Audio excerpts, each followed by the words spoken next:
Иди, искаш ли да се срещнем, ако си свободна? Да, може, но къде искаш да се срещнем и в колко часа? Ами, може да се срещнем след малко и може в училищния двор, ако искаш. Добре, нямам напротив, защото имам да ти споделя много неща, но само кажи в колко часа.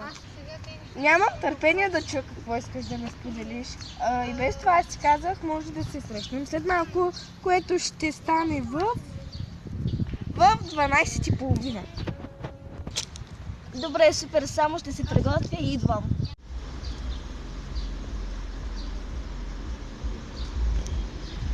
Мене идвам към вас, мисля, че ви видях.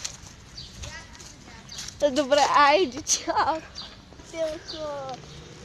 Това гелето ли е? Да. Много си се променила. Не сме се виждали повече от 2 месеца. Да. Хора, искате да се разходим някъде? Нали ще да ми разказваш нещо? Да, ами хайде да се не мислиш. Колко книги?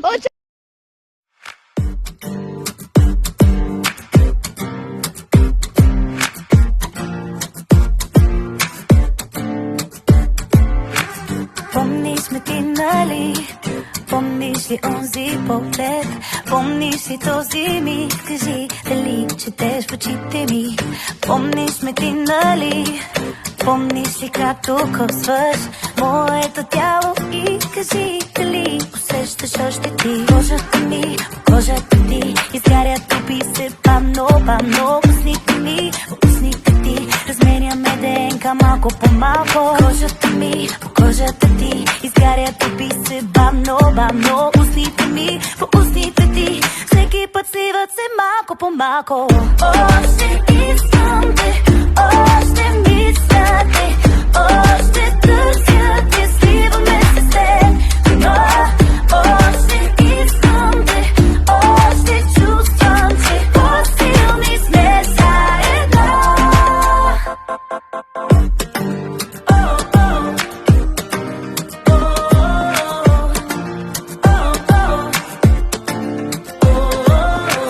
Помниш ме ти, нали?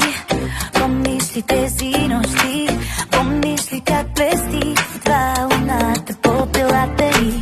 Помниш ме ти, нали?